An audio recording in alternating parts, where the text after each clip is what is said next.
تفصیل گزشتہ جمعے آپ حضرات کی خدمت میں گوشتگار کی گئی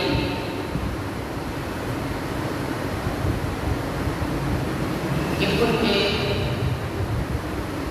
نظام تعلیم جس کو لارڈ میکالے نے مرتب کیا تھا اور وہ نظام دینے کے بعد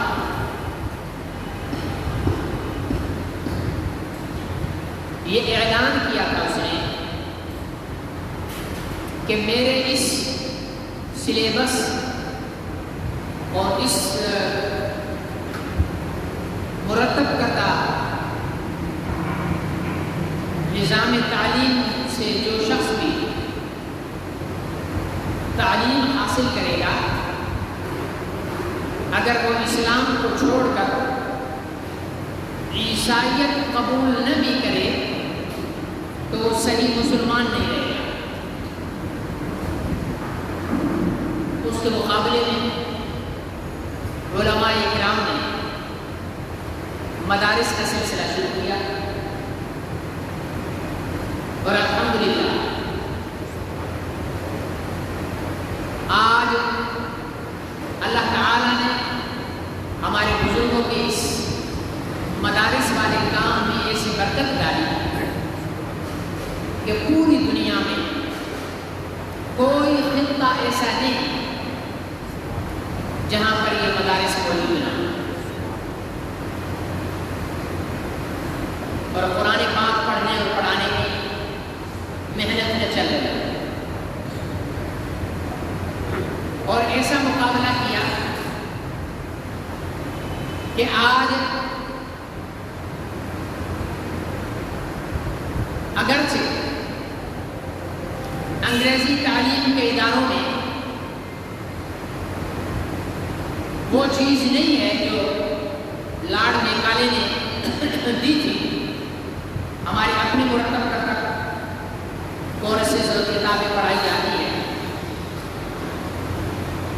لیکن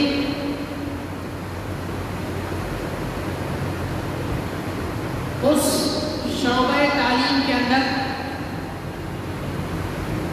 ایسی تو نحوست اللہ تعالیٰ نے رکھ دی کہ انہوں نے دین سے ہٹ کر ایک شعبہ قائم کیا۔ اگر یہ اسکول، کالج اور یونیورسٹی کا نظام مدارس کے تابع ہوتا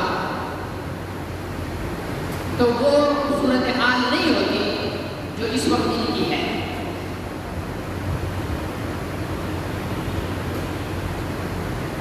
جتنا کہ ایک اسکول کا بجٹ ہوتا ہے سالانہ، اتنے میں کئی دینی مدارس چلائے جا سکتے ہیں اور ان کی تعلیم میں جو ان کی مقرر کردہ نصاب ہے اس کے مطابق معیاری، ان کے ٹیچرز بھی محنتی، نہ ہڈ حرام نہ نمک حرام، نہ کام چور، نہ غیر حاضر رہنے والے، نہ ان کے ٹیچر کبھی تنخواہ بڑھانے کا مطالبہ کرتے ہیں، نہ کلاسوں کا بائیکاٹ کرتے ہیں، نہ ان کے طلبہ کلاسوں کا بائیکاٹ کرتے ہیں۔ اتنا صاف ستھرا نظام اللہ تعالیٰ نے آج بھی مدارس کا رکھا ہوا ہے۔ وجہ کیا ہے؟ کہ وجہ یہ ہے کہ بزرگوں کی نیت صرف اللہ تعالیٰ کی رضا ہے۔ اسکول اور کالج جو بنایا گیا گورنمنٹ برطانیہ نے بنایا اور اس کی نیت اسلام کو نقصان پہنچانا تھا۔ اگرچہ بعد میں اسلامی ملکوں میں، پاکستان میں، بنگلہ دیش میں اور دوسری جگہوں پر اسکولوں میں اپنے ماحول کے حساب سے تبدیلیاں بھی آ گئی، اسلامی باتیں بھی شامل کر لی گئی، لیکن وہ برکت پھر بھی ان میں نہیں۔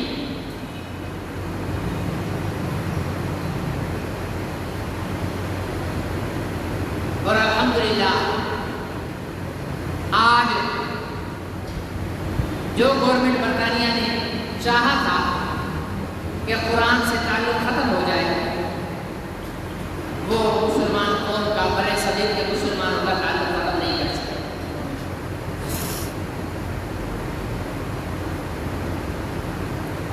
اتنا اللہ تعالیٰ نے یہاں کے مسلمانوں کے ساتھ مہربانی فرمائی۔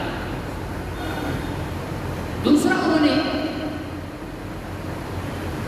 حضور علیہ السلام کے ساتھ مسلمانوں کے تعلق کو ختم کرنے اور توڑنے کی ایک سازش تیار ہے۔ انہوں نے کہا کہ چونکہ شریعت کو بدلنے کا، احکام میں شریعت تبدیل کرنے یا منسوخ کرنے کا اختیار نبی کے پاس ہوتا ہے، اس لیے کوئی ایسا بندہ ہمیں چاہیے جو نبوت کا دعویٰ کرے، پھر ہمارے کہنے کے مطابق وہ اسلام میں تبدیلی کرے۔ پورے برِ صغیر میں اس بے غیرتی کے لیے کوئی بھی آدمی تیار نہیں ہوا۔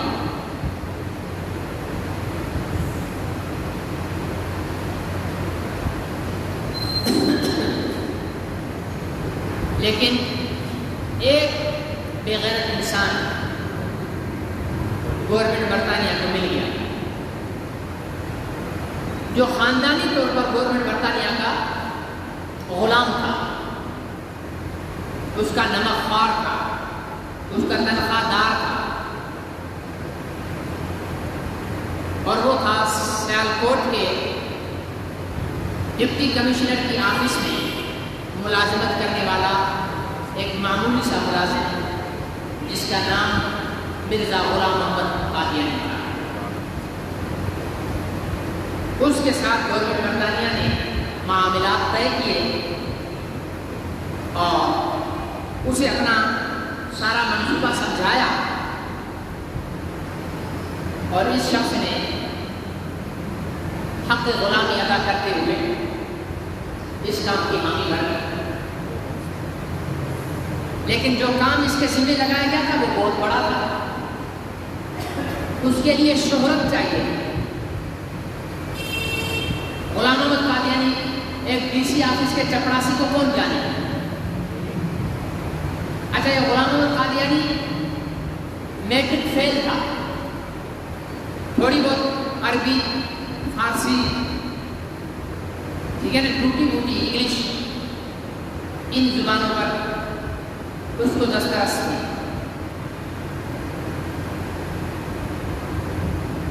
اس نے، اس کا خاص چیلا تھا حکیم نور الدین،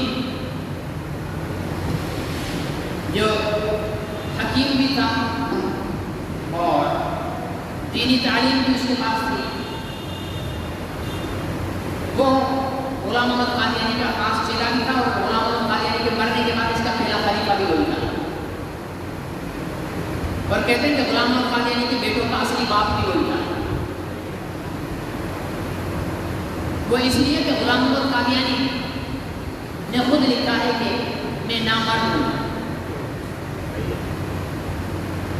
جو شخص لکھے کہ میں نامرد ہوں، پھر اس کے گھر پہ بچہ پیدا ہو، مطلب کسی کی مہربانی ہے نا، یا غلط ہے؟ سیدھی سی بات ہے۔ ایک آدمی نامرد خود کہتا ہے کہ میں نامرد ہوں، پھر اس کی بیوی بچے پیدا کرنا شروع کر دے، تو مطلب ہے کہ حضرت صاحب کے دوستوں کی مہربانی ہے۔ اور یہ تو خود قادیانی میں بھی مشہور تھا کہ حکیم نور الدین جو ہے وہ مرزا غلام محمد قادیانی کی بیگم کے ساتھ بڑے تعلقات اور مراسم اس کے رہے ہیں، تو اس نے مرزا غلام محمد قادیانی کے نامرد ہونے کا بھرپور فائدہ اٹھایا۔ تو اب یہ سوال پیدا ہوتا تھا کہ غلام محمد قادیانی مشہور کیسے ہو؟ کوئی اس کو جانتا نہیں۔ اس وقت برِ صغیر کے اندر چونکہ حکومت برطانیہ کی تھی، اور برطانیہ کا مذہب جو ہے وہ عیسائی ہے، تو اس عیسائی گورنمنٹ کی وجہ سے عیسائی پادری جو ہیں وہ جگہ جگہ برِ صغیر میں، ہندوستان میں مسلمانوں کو چیلنج کرتے رہتے تھے۔ عیسیٰ علیہ السلام اللہ کے بیٹے ہیں، اور عیسیٰ علیہ السلام کی پیروی کے سوا نجات نہیں ہے، وغیرہ وغیرہ۔ لیکن اس وقت اتنے علماء نہیں ہوتے تھے جتنے آج ہیں. آپ آج سے 40 سال پہلے چلے جاؤ تو ٹنڈو آدم میں آپ کو چند گنے چنے علماء نظر آتے ہیں. ٹھیک ہے نا. ایک حضرت والد صاحب ہوا کرتے تھے اور ایک مفتی فقیر منٹھار صاحب ہوا کرتے تھے, ایک مولانا محمد حسن صاحب ہوا کرتے تھے. ٹھیک ہے نا. اس طرح گنے چنے چند افراد انگلیوں پر گن لو ٹنڈو آدم کے مولوی پورے. اور آج آپ ہاتھوں پیروں کی ساری انگلیاں بھی گن لو تو انگلیاں ختم ہو جائیں گی. ٹنڈو آدم میں جو مولوی ہیں وہ ختم نہیں. ہر محلے میں 2-4 مولوی ہے. اگر بڑے مجمع سے پوچھو نا بھائی تمہارے محلے میں مولوی ہے, بولے گا کہ ہاں ہے. اور اگر کہا جائے کہ بھائی کوئی ایسا بندہ کھڑا ہو جائے جو کہے کہ ہمارے آس پاس دور دور تک کوئی مولوی نہیں ہے, تو کوئی بھی بندہ نہیں ہے. تو جب 40 سال پہلے ہمارے شہر کا یہ عالم تھا تو 100 سال پہلے غلام احمد قادیانی کے دور میں علماء کتنے ہوں گے؟ بہت کم ہوں گے. تو مسلمان یہ چاہتے تھے کہ یار کوئی ایسا بندہ, کوئی ایسا مرد مجاہد اٹھے جو ان عیسائی پادریوں کو چیلنج کرے, ان کے ساتھ مناظرہ کرے, ان کے ساتھ مباحثہ کرے. تو اس ماحول کا غلام احمد قادیانی نے فائدہ اٹھایا اور ایک اشتہار شائع کیا. ایک اشتہار شائع کیا. اشتہار میں غلام احمد قادیانی نے یہ لکھا کہ میں ایک ایسی کتاب لکھنے جا رہا ہوں جس میں اسلام کی حقانیت بیان کی جائے گی اور عیسائیت کا رد ہوگا, اور وہ کتاب 50 جلدوں پر مشتمل ہوگی. کتنی جلدوں پر؟ 50. اور 300 دلائل دوں گا.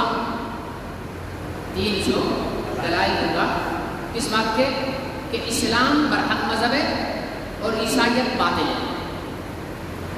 جب برے صغیر میں وہ اشتہار پہنچا, لوگوں کے سامنے آیا, لوگ بڑے خوش ہوئے. واہ بھائی واہ, یہ تو کوئی مرد مجاہد ہے, یہ تو کوئی مرد مجاہد ہے. جیسے آپ اس وقت امریکہ بڑا طاقتور تھا, اس کی طاقت اور اس کے نشے اور اس کے غرور کو ہاتھ میں ملایا طالبان نے, اور طالبان کا چیف ہے ملا ہبت اللہ. ٹھیک ہے نا. اگر یہ ان کے ٹکر میں نہیں ہوتے تو اس کو کوئی جانتا؟ کوئی بھی نہیں جانتا. اپنے گاؤں میں پڑھاتے, فوت ہو جاتے اور دفن کر دیے جاتے. لیکن آج ملا ہبت اللہ کو پوری دنیا جانتی ہے. ٹھیک ہے نا. مشہور ہو گئے. کیوں کہ ایک بڑی طاقت کے ساتھ ٹکر لیے. تو جیسے اس وقت امریکہ سے ٹکر لینا اور چیلنج کرنا مسلمانوں کے لیے بہت بڑی جرت اور ہمت کی بات ہے, اور ایسا شخص مسلمانوں میں پاپولر ہو جاتا ہے, اس طرح اس دور میں عیسائیت کے ساتھ ٹکر لینے میں, مناظرہ کرنے میں مسلمانوں کی نظر میں وہ شخص معتبر ٹھہرتا تھا.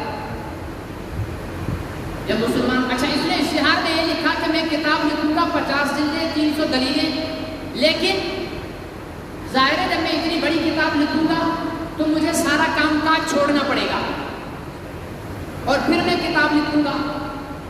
حالانکہ انہوں کے پٹھے کو سارا پیسہ انگریز نے دیا تھا, لیکن پھر بھی کہا کہ میں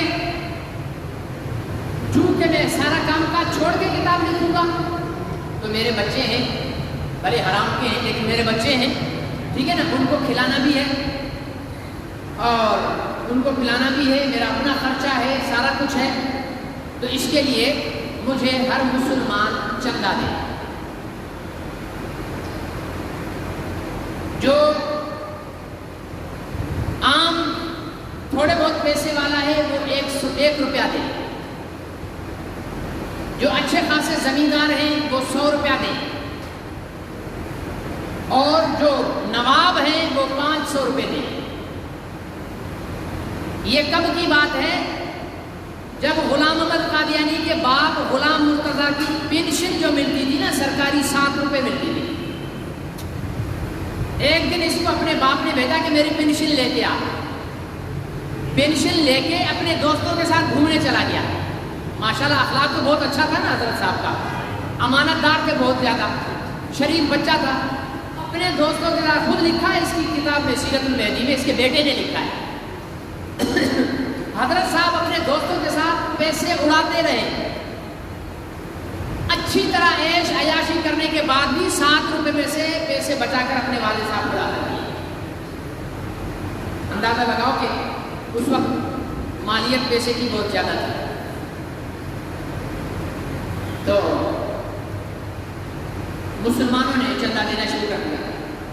روپیہ, 5 روپیہ, 100 روپیہ, 500 روپیہ. نوابوں نے بھی دیا, مسلمان نواب دے ریاستوں کے, کہ بھائی اچھی بات ہے, یہ تو بڑا کام ہے عیسائیوں کے خلاف. اب اس نے کتاب کا نام رکھا براہین احمدیہ. براہین احمدیہ. اس کی ہمارے پاس یہ کتاب موجود ہے. براہین احمدیہ کتاب لکھنی ہے, 50 جلدیں. دلائل اس میں دینے ہیں 300. 5 جلدیں لکھی, ایک بھی دلیل ادھر ادھر کی انت شنت بکتا رہا. آپ پڑھ کر دیکھ لینا اگر کسی کو شوق ہو, اور مجھے ڈھونڈ کر دکھانا 5 جلدوں میں سے 300 کو 50 پہ تقسیم کریں تو کیا بنتا ہے جی؟ 300 کو 50 پر تقسیم کریں, 15,000 میں تقسیم کریں, ڈیوائڈ کریں. کوئی میتھ کا ماہر ہو تو بتا دیں. 300 کو 50 پہ تقسیم کر کے بانٹ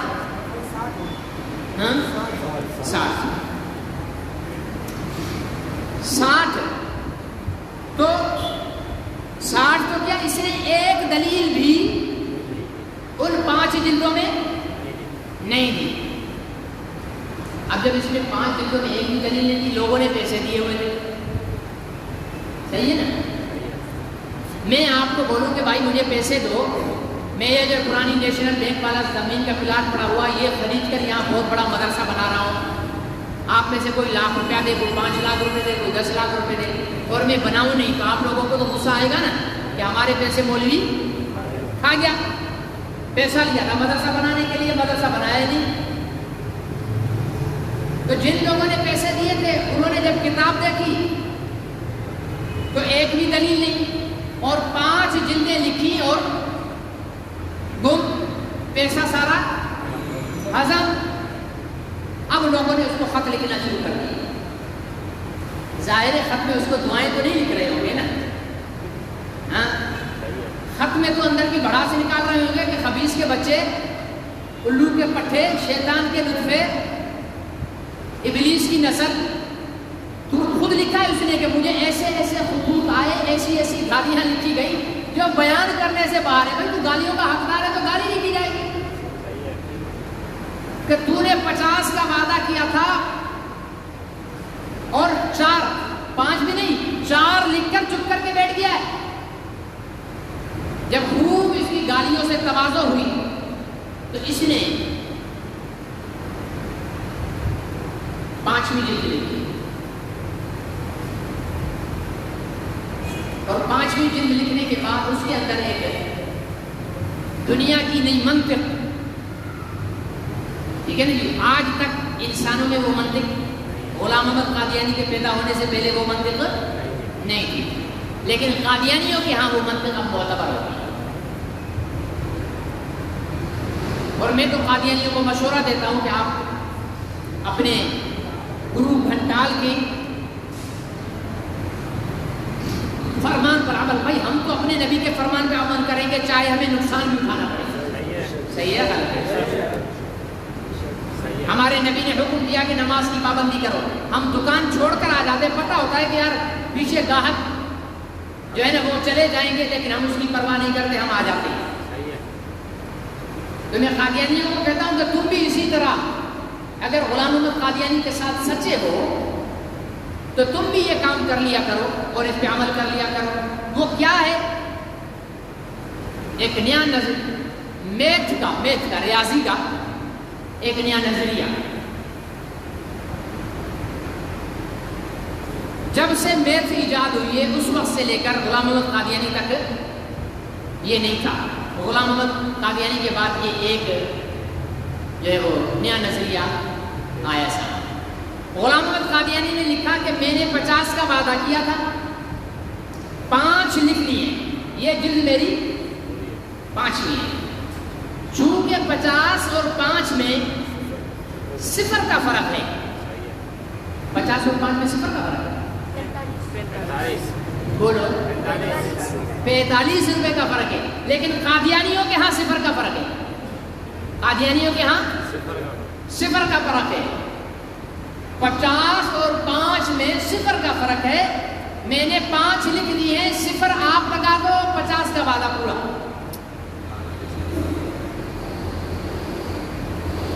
میں 5-7 سال کی بات ہے، شہداد پور جمعہ پر گیا تو وہاں جو قادیانی ہیں وہاں کے مسلمانوں کو میں نے کہا کہ میں آپ کو کہتا ہوں کہ آپ قادیانی کی دکان پہ جاؤ، قادیانی کی دکان پہ جاؤ اور اس سے 50,000 کی خریداری کرو. کتنے ہزار کی؟ 50,000 کی خریداری کرو اور اسے 5,000 دے کر سامان اٹھاؤ اور چل دو.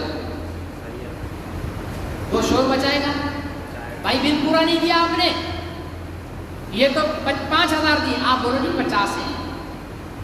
وہ بولے گا 5 ہے، تو میں ہوگی، شور ہوگا، 4 آدمی اور بھی جمع ہو جائے. مقصد ہے لوگوں کو جمع کرنا. جب لوگ جمع ہو جائیں تو پھر اس کو کہو کہ غلام محمد قادیانی نے آپ کے جو گرو گھنٹال ہیں، ہم نہیں کہیں گے کہ آپ کے نبی ہیں کیونکہ نبی تو صرف محمد رسول اللہ صلی اللہ علیہ وسلم. آپ کا جو گرو گھنٹال ہے اس نے اپنی کتاب خطبہ الہامیہ کی جلد نمبر 5 کے اندر یہ میتھامیٹکس کا ایک نیا نظریہ ایجاد کیا ہے کہ 50 اور 5 میں 0 کا فرق ہے. براہین احمدیہ کتاب ہے آپ کے گرو گھنٹال کی؟ تو قادیانی بولے گا کہ یہاں ہے. میں نے بولا وہ کتاب آپ مجھ سے لے جانا، جس دن آپ نے یہ شاپنگ کرنی ہو قادیانی دکان سے، وہ کتاب مجھ سے لے جانا. اس کو کہنا کہ یہ تمہارے گرو گھنٹال کی کتاب میں لکھا ہوا ہے، اب یا تو اس لکھنے والے پر ڈالو لعنت، اس کتاب پہ بھی ڈالو لعنت، اپنے 45,000 ابھی لے لو. اور اگر اس پر لعنت نہیں ڈالتے ہو تو اس کے نظریے کے مطابق جو 5,000 کے آگے 1 0 ڈال دو، 50 ہو جائیں گے. اور قادیانی اتنا غیرت مند دنیا میں کوئی نہیں ہے جو غلام محمد قادیانی کے لیے 45,000 قربان کر سکے. وہ بولے گا لعنت غلام محمد قادیانی پر، مجھے 45,000. ہماری اس میں بھی کامیابی ہے، بھلے دل سے نہ دے، زبان سے ہی دے دے. صحیح ہے یا غلط؟ تو یہ کتاب اس نے لکھی. القصہ مختصر، یہاں سے اس کو شہرت مل گئی. جیسے غلام محمد قادیانی نے اپنی جماعت کی، اس نے اپنی جماعت کا نام رکھا جماعت احمدیہ. ٹھیک ہے نا؟ کیونکہ یہ اپنے آپ کو احمد کہلاتا تھا. قرآن پاک میں من بعد اسمہ احمد، اس مردود نے لکھا ہے کہ اس وحی الہی میں خدا تعالیٰ نے مجھے احمد کہا ہے، اس لیے اپنی جماعت کو جماعت احمدیہ کہلا. ورنہ عقل کا تقاضا، نام ہمیشہ وہ ہوتا ہے جو ماں باپ رکھے. صحیح ہے؟ ہمارے آقا کا نام محمد ماں باپ نے رکھا. صحیح ہے؟ تو وہ محمد تھے. ٹھیک ہے نا جی؟ تو غلام محمد قادیانی کا نام اس کے ماں باپ نے رکھا غلام محمد. ٹھیک ہے؟ تو اب جماعت احمدیہ تو نہیں بنتی جماعت غلام احمدیہ بن جاتی ہے 1889 کے اندر، 1889 کے اندر اس نے اپنی جماعت کی بنیاد ڈالی۔ 1901 کے اندر اس نے کھل کر نبوت کا دعویٰ کیا۔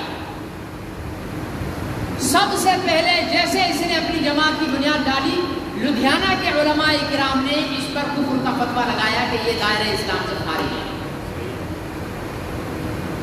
اس نے بڑا بولی کون ہوگی؟ ہمیں کافر نہیں۔ 1908 کے اندر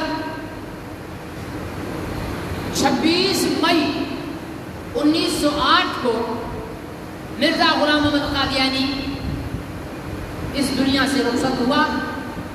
اس حال میں ہوا کہ اس کے منہ سے، اس کے ناک سے اور اس کے پیچھے کے راستے سے پخانہ جاری تھا۔ خود اس کے اپنے بیٹے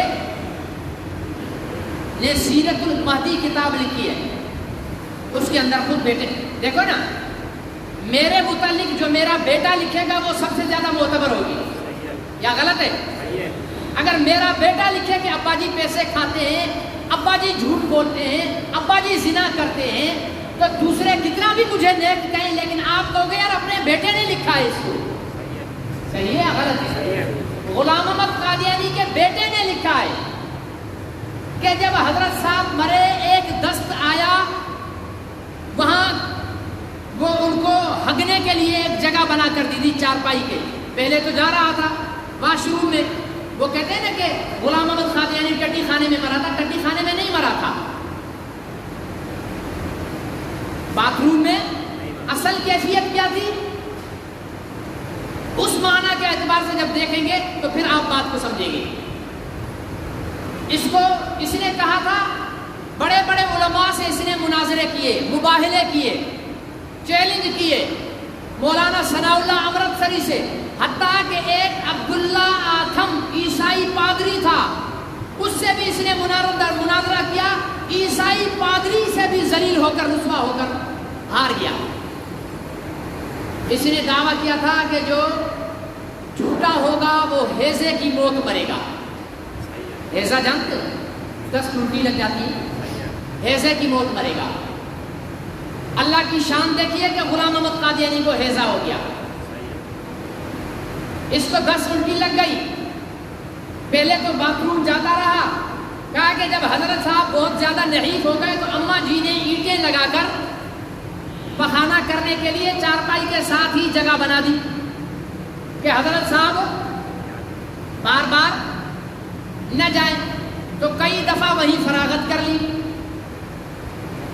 کمرے میں فراغت کر لی۔ جب آخری دفعہ اٹھے قضائے حاجت کے لیے تو حضرت صاحب کا پیر پھنسا اور الٹے منہ وہاں جا کر گرے جہاں پر فراغت کر چکے تھے، اس حال میں کہ منہ سے بھی گندگی جاری تھی اور پیچھے سے بھی گندگی جاری تھی، اور جاتے جاتے یہ کہتے ہوئے گئے کہ لگتا ہے کہ مجھے وبائی ہیضہ ہو گیا ہے۔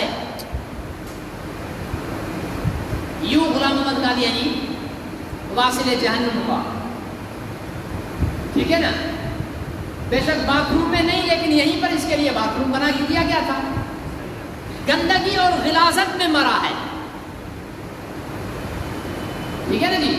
تو اس لیے مسلمانوں کو چاہیے کہ قادیانیوں کو، غلام احمد قادیانی کے مرنے والے دن ایسا کیک بنا کر دیں جس میں WC کی شکل کا ہو، اس کی شکل کا ہو، اور اس میں تھوڑا سا ایسی کریم ڈال دیں جو پخانے کے اسٹائل میں رکھی ہوئی ہو، اور وہ قادیانیوں کو بطور افسوس دے دو کہ آج کے دن تمہارے گرو گھنٹال صاحب فوت ہو گئے تھے، یہ آپ کو مبارک کے طور پر ہماری طرف سے کیک ہے۔ وہ اگر بولے یہ کیا بدتمیزی ہے تو بولو یہ تو تمہاری محبوب ترین چیز ہے، یہاں تو تمہارے حضرت صاحب کا انتقال ہوا تھا، وصال ہوا تھا، ہم تو اپنے نبی کے، میرے نبی فوت ہوئے اماں عائشہ کے کمرے میں، سبحان اللہ، میرے نبی فوت ہوئے اماں عائشہ کے صرف کمرے میں نہیں، اماں عائشہ کی گود میں، اور دفن ہوئے. آج جو یہ آپ گنبد خضرا دیکھتے ہو یہ میری امی عائشہ کے کمرے کی چھت ہے. ہم تو اس سے اپنے نبی کی وفات کی جگہ سے اتنا پیار کرتے ہیں کہ ہم تو فوٹو اپنے مکانوں پر لگاتے ہیں. یا غلط ہے؟ ہم تو اپنی مسجدوں میں بھی گنبد خضرا کے ڈیزائن بناتے ہیں. قادیانیوں تمہیں بھی چاہیے کہ تم اپنی عبادت گاہوں میں WC کی تصویریں اور WC سجدے کی جگہ پہ لگا کر رکھا کرو. تمہارے لیے تو قابل احترام ہے. صحیح ہے یا غلط ہے؟ ناراض تو آپ نہیں ہو رہے ہوں گے نا؟ کوئی ہو رہا ہے تو بول دے. ہاں کوئی ہوتا ہے نا کبھی کبھی کسی کی قادیانی سے یاری دوستی ہوتی ہے. یار میرے دوستوں کے لیے ایسے کہہ رہا ہے. یاد رکھو عیسائی، یہودی، سکھ، ہندو، بھیل، باگڑی، کولی ہر ایک سے یارانہ لگا لینا، لیکن غلام احمد قادیانی کے پیروکاروں سے کبھی بھی یارانہ نہ لگانا.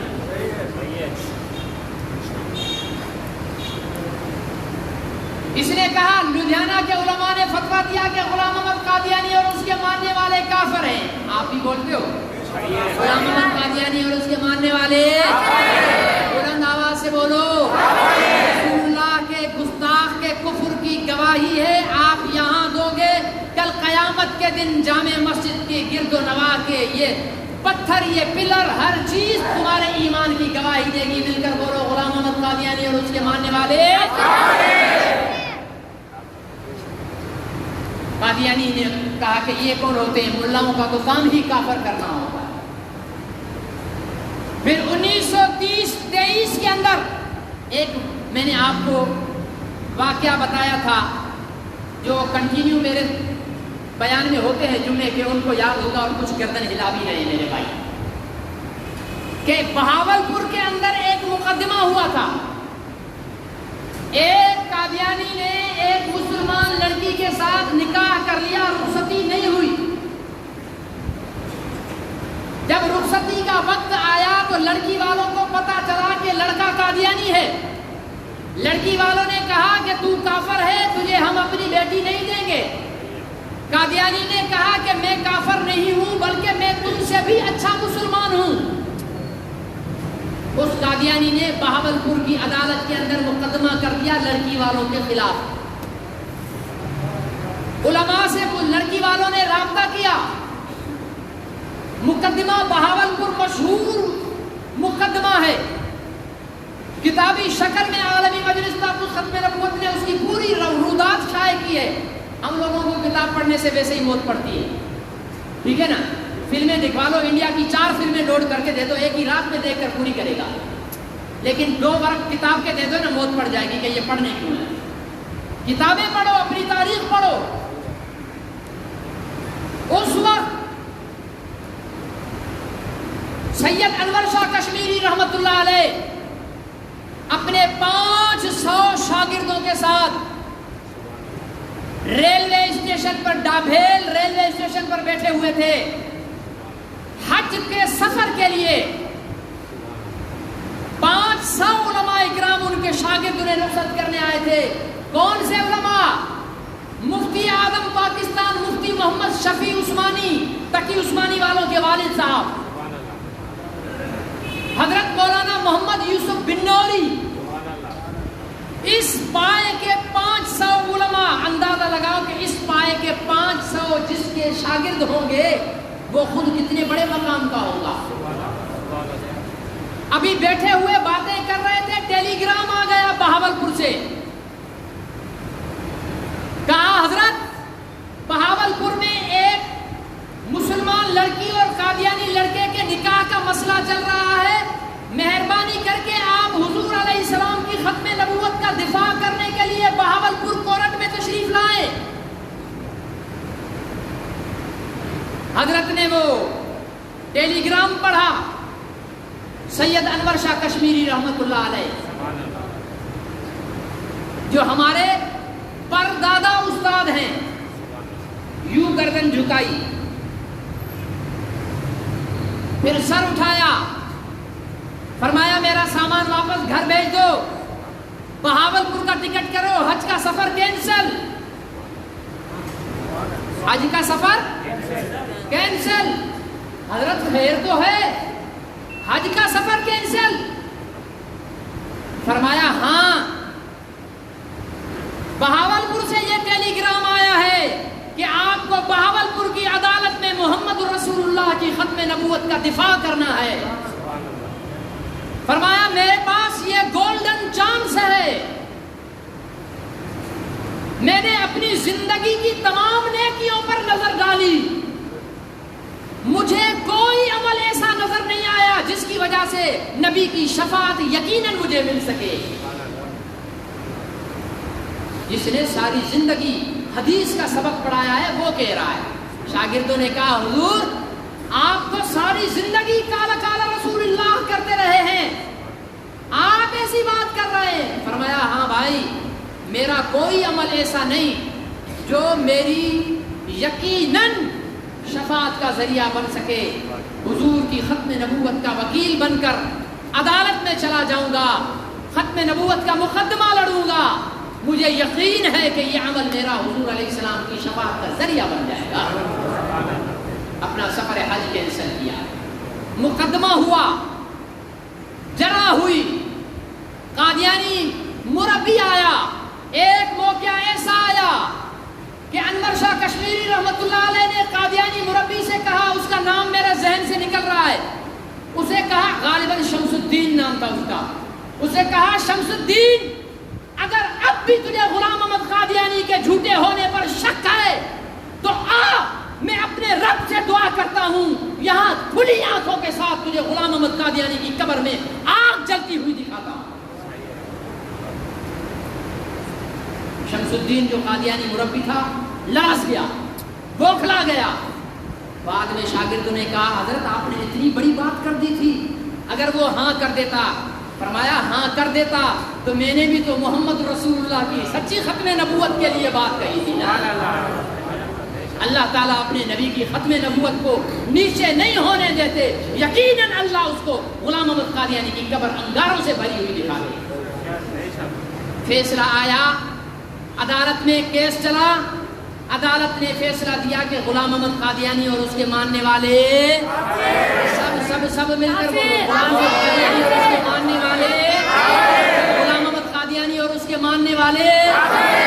جب بہاولپور کی عدالت نے فیصلہ دیا تو قادیانیوں نے کہا یہ جج داڑھی مڈا، اس کی کیا اوقات ہے کہ ہمیں کافر کرے۔ پھر یہ تحریک آگے چلی، پھر کہاں آگے چلی، زندگی رہی تو انشاءاللہ العزیز اس سلسلے کو اگلے جمعے جاری رکھیں گے۔ اللہ مجھے اور آپ کو حضور علیہ السلام کی ختم نبوت کے تحفظ کے لیے قبول فرمائے۔